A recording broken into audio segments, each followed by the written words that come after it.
What if I told you that Lewis Hamilton's return to Silverstone with Ferrari was not as glorious as everyone told you? What would happen if in reality, that qualifying weekend hid more concerns than certainties? On Friday it began with signs that many interpreted as prophetic. For the first time throughout the season, Hamilton was the fastest in an official session. It's 26,892 placed it at the head of the timetable, just above Lando Norris. But that little margin of thousands did not tell the whole story. That return represented an affirmation. A clear message that the silent work, the hours in the simulator and the surgical adjustments with their engineer were performing fruits. It was also the first time in years that Hamilton was seen smiling effortlessly inside a car. A gesture that was not forced to the cameras, but sprouted from the real sensation of being in control of their destiny. Friday was a postcard, but Saturday was in radiography. And what that internal image showed was more disturbing than inspiring. Despite his efforts, Hamilton failed to translate that initial domain into a privileged position in the classification. It ended fifth. Far, although not tragically far from pole. More than 2/10 of the best time, and surpassed once again by a Max Verstappen that does not let the opportunities escape, even when your car is not dominant. But the fact that generated the most noise was not fifth. It was the fact that his own teammate, Charles Leclerc, ended just behind him with a practically identical time. 1:25.121 against 1:25.095 of Hamilton. Just 26 thousandths of difference. And yet, that proximity reflected a deeper gap. Because while Leclerc still fights to find constancy, Hamilton was operating in one of the circuits he knows most in the world. Silverstone is your playground.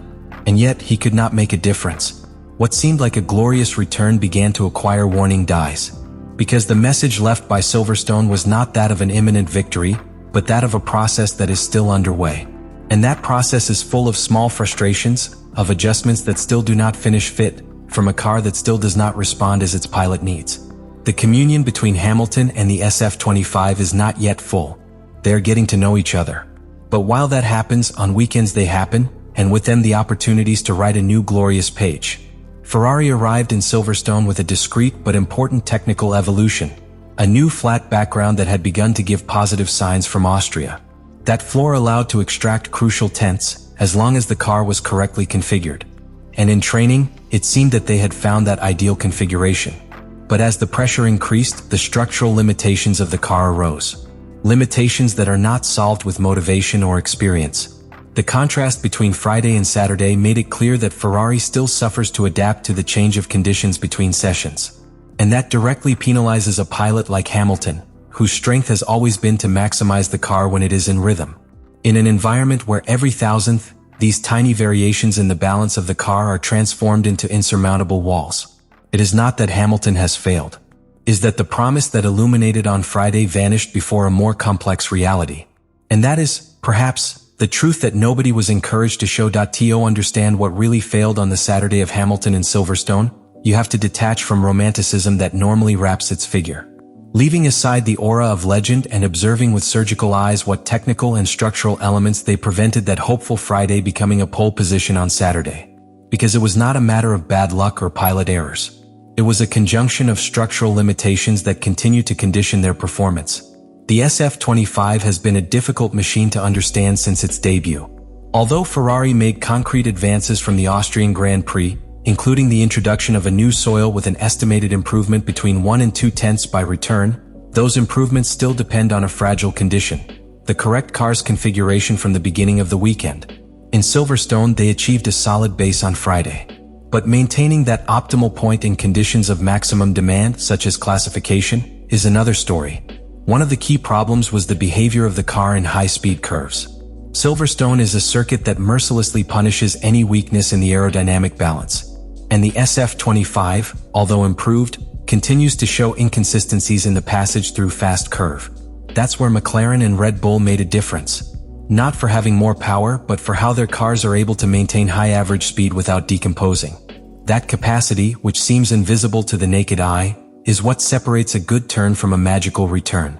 In technical terms, there is talk of longitudinal aerodynamic stability, the car's ability to maintain stable aerodynamic load along a prolonged curve without generating progressive survival or subviring. In the case of Ferrari, that stability is not yet full. And Hamilton, who is a teacher in rear axle management, cannot do magic if the car begins to slide right in the second third of curve, when controlled traction is needed more. Another critical factor was the change in the track conditions. During the classification, the asphalt temperature increased slightly, which affected the optimal work range of tires. Hamilton, who had been extremely competitive with lower temperatures in the free, failed to replicate that same level of grip. This was not exclusive to him, but he penalized it more than other pilots with cars less sensitive to the thermal environment. Here an element that many overlook: the thermal sensitivity of the SF-25 is still high. Small changes on the track require adjustments that the equipment cannot always anticipate precisely. In addition, there is a matter of trust. A pilot can handle an unstable car, but cannot push the limit if he does not know how that car will react in the next curve. Hamilton did not fail, but neither did he dominate. And that is the core of the problem. Ferrari continues to depend too much on every perfect fit to shine. And in modern Formula One, that perfection is rarely possible. Silverstone made it clear that progress is real, but still insufficient to allow Lewis to be Lewis in its purest form. The car has improved, yes, but not enough to be a consistent victory tool. And that, for a pilot like him, is an awkward truth. The steering wheel does not respond the same, the engine mapping has another logic, the differential behaves differently, even radio instructions have another cadence. Adapting to that is not just a matter of learning. It is a matter of unlearning. Hamilton recognized him honestly rarely seen in his career. He thought the integration process would be shorter. He thought his experience would suffice to accelerate times. But it has not been so.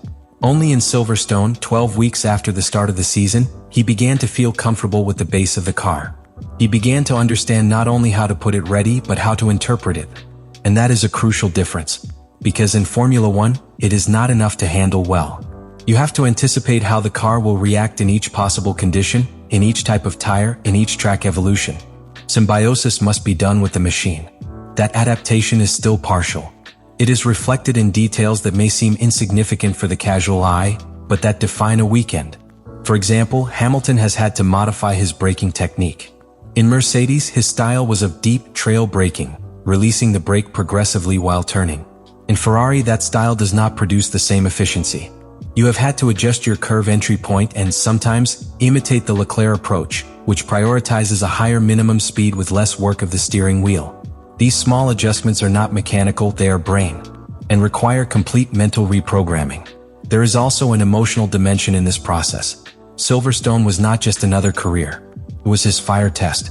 Back as a Ferrari pilot to his country, to his circuit, knowing that millions were waiting for an immediate miracle. And yet, he knew he was still in assembly. That is why the final result did not depress him, but he did confronted it with an awkward truth. He has not yet finished understanding his new universe. And time in Formula One does not give away. It is required.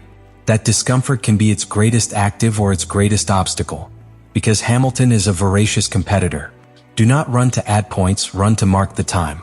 And right now, he is caught between his desire to demonstrate that he can still dominate and the reality that he is reconstructing piece by piece within a structure that also seeks redemption.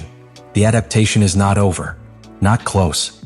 But each session, each sector, each setup change represents a battle won in that silent process. Silverstone was one of those battles. One where there was no final glory, but signs that the process advances. Slow, yes. Painful too. But necessary. Because for Lewis Hamilton to be champion with Ferrari again, first he has to stop being the pilot who was in Mercedes. And that metamorphosis is still ongoing. Silverstone was not a triumphant return. It was a truth without ornaments. It was the scene where, far from the lights of the podiums and epic narratives, Lewis Hamilton faced the real dimension of his challenge. Because beyond the symbolism of running at home with Ferrari, beyond the roar of the stands and national pride, what left this classification was evidence as uncomfortable as necessary. The path to redemption will not be fast, nor glorious, nor clean. In a sport where every thousandth is a statement of intention, Silverstone acted as a mirror that does not forgive. He showed that the car has improved, yes, but still trapped in a gray area between being competitive and being champion. And he showed that Hamilton, despite all his talent, his history and indestructible mentality, is still in full reconstruction. What for many was a good classification, for him it was a reminder of what is missing. The emotional contrast is brutal. In other times, Hamilton arrived in Silverstone with the pressure of maintaining his empire. Today, it comes with the weight of demonstrating that you can still build a new one from scratch. His body language is not that of euphoria, it is that of consciousness. And that says more than any optimistic chronicle, because he knows what it means to be truly on top. And he knows that today he is not there. But if something has defined Lewis over 2 decades, it has not only been its speed. It has been its ability to adapt, to fall and get up, to evolve faster than the rest. That spirit is still intact. He has not yet won with Ferrari, but he is already sowing what could be his most important legacy. Not that of an invincible champion, but that of a pilot who chose the most difficult path to succeed again.